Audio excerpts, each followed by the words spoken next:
Shalom Bapak Ibu Saudara yang terkasih, senang sekali berjumpa di dalam video renungan hari ini.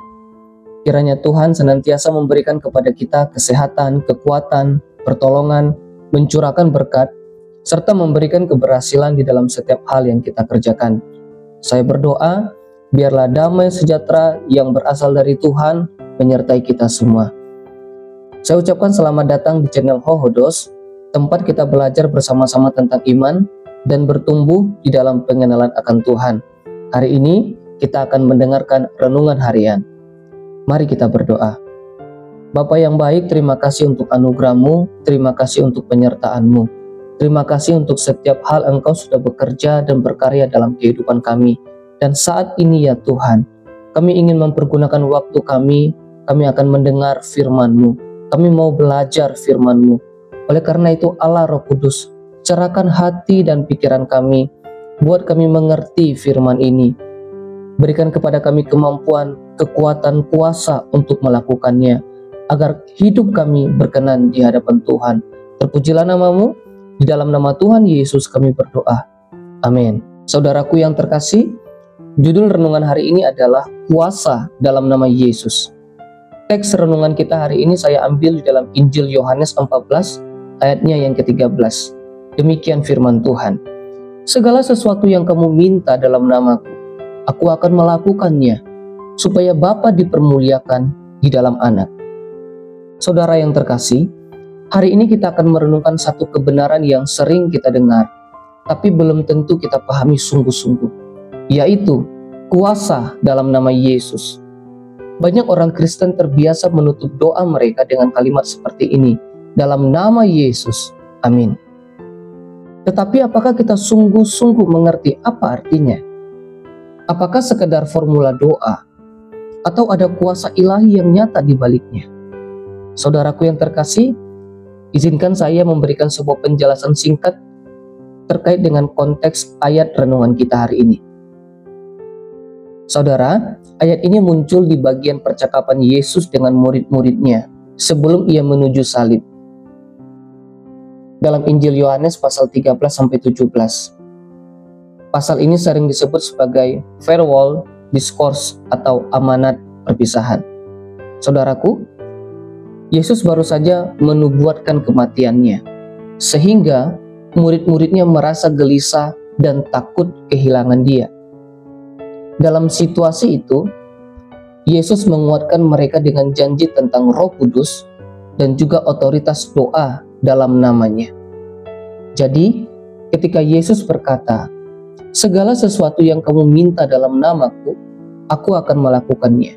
Itu bukan sekedar janji doa terkabul, tapi jaminan bahwa kehadiran dan kuasa Yesus tetap menyertai murid-muridnya, meskipun ia tidak lagi bersama mereka secara fisik. Nah, dengan memahami konteks ini, kita melihat bahwa nama Yesus adalah warisan rohani yang diberikan Yesus kepada murid-muridnya, agar mereka dapat tetap mengalami kuasa dan hadiratnya setelah ia naik ke surga. Nah, saudaraku yang terkasih, apa arti nama Yesus? Dalam Alkitab, nama bukan sekedar identitas, tetapi menunjuk pada pribadi, karakter, dan otoritas. Yesus berarti Tuhan yang menyelamatkan. Nama ini bukan hanya bunyi huruf, tetapi melambangkan kehadiran dan kuasa Kristus itu sendiri. Itulah sebabnya Rasul Petrus berkata, keselamatan tidak ada di dalam siapapun juga, selain di dalam Dia. Sebab di bawah kolong langit ini tidak ada nama lain yang diberikan kepada manusia yang olehnya kita dapat diselamatkan. Kita dapat melihatnya di dalam Kisah Para Rasul 4 ayatnya yang ke-12. Saudaraku, kuasa nama Yesus dalam 3 aspek. Yang pertama, kuasa untuk menyelamatkan. Nama Yesus adalah satu-satunya jalan keselamatan. Kita tidak diselamatkan oleh usaha baik, tradisi, atau kekuatan manusia. Kita diselamatkan karena anugerah Allah. Karena iman kepada Yesus Kristus saja kita dapat diselamatkan. Hanya melalui iman kepada Yesus Kristus kita menerima hidup yang kekal. Yang kedua, kuasa untuk menyembuhkan dan membebaskan. Dalam Kisah Para Rasul 3 ayat 6, Petrus berkata kepada orang lumpuh, "Emas dan perak tidak ada padaku, tetapi apa yang kupunyai kuberikan kepadamu. Demi nama Yesus Kristus orang Nazaret itu, berjalanlah." Dan kita tahu bahwa mujizat terjadi.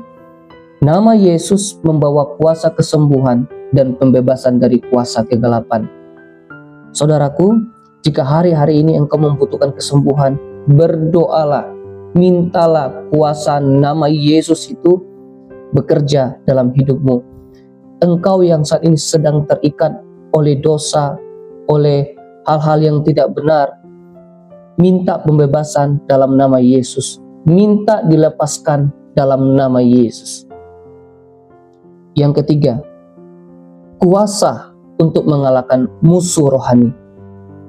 Filipi 2 ayat 10 berkata, "Supaya dalam nama Yesus bertekuk lutut segala yang ada di langit dan yang ada di atas bumi dan yang ada di bawah bumi." Nama Yesus adalah otoritas yang lebih tinggi dari segala kuasa kegelapan. Iblis gemetar mendengar nama Yesus yang diucapkan dengan iman. Saudaraku, bagian yang keempat, bagaimana kita menggunakan kuasa nama Yesus? Yang pertama, dengan iman, bukan sekedar kebiasaan. Ada banyak orang yang karena sudah terbiasa, sedikit-sedikit mengatakan, dalam nama Yesus, dalam nama Yesus. Tapi gunakanlah nama Yesus ini dengan iman, dengan penuh keyakinan.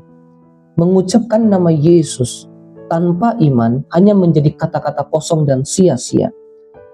Tetapi ketika kita percaya, kita menggunakan nama Yesus dengan iman, maka kuasa Allah akan terjadi, kuasa Yesus akan terjadi. Yang kedua, untuk kemuliaan Allah, bukan kepentingan pribadi.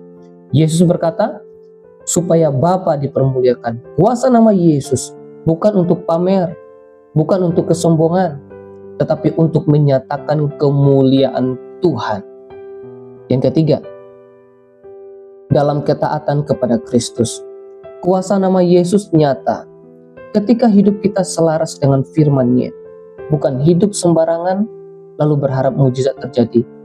Kalau hidup kita sembarangan dan hidup kita penuh dengan ketidakbenaran lalu kita meminta mujizat, saya rasa pasti tidak akan terjadi. Tetapi ketika hidup kita selaras dengan firman Tuhan dan kita meminta mujizat, Tuhan yang baik itu pasti akan menyatakan kuasa-Nya, memberikan mujizat-Nya bagi kita semua. Oleh karena itu, saudara-saudaraku yang terkasih, hari ini mari kita belajar menggunakan nama Yesus dengan sungguh-sungguh dan penuh iman. Saat berdoa, sebut nama Yesus dengan iman. Saat menghadapi pergumulan, ucapkan dengan keyakinan, dalam nama Yesus aku kuat, dalam nama Yesus aku bebas, dalam nama Yesus aku menang, dalam nama Yesus aku diselamatkan, dalam nama Yesus segala hal-hal yang mengikatku akan terlepas, dan dalam nama Yesus ada berkat-berkat yang akan aku rasakan dan alami. Saat ada masalah dalam keluarga, pekerjaan, atau pelayanan, percayalah, nama Yesus lebih besar dari segalanya. Nama Yesus lebih besar dari segala pergumulan kita. Nama Yesus lebih besar dari segala ketakutan dan kekhawatiran kita. Nama Yesus lebih besar dari segalanya. Saudara-saudara, nama Yesus bukan sekedar kata penutup doa, tetapi kunci kemenangan hidup orang percaya. Mari kita jalani hari-hari ini dengan iman dan berakar pada kuasa nama Yesus. Sebab di dalam Dia ada keselamatan, kesembuhan, dan kemenangan. Mari kita berdoa. Tuhan Yesus yang baik, terima kasih karena Engkau memberikan nama-Mu sebagai jaminan keselamatan dan kemenangan kami. Ajari kami untuk hidup dalam iman, memakai kuasa nama-Mu dengan benar, dan memuliakan Bapa di sorga. Dalam nama Yesus Kristus kami sudah berdoa. Haleluya. Amin.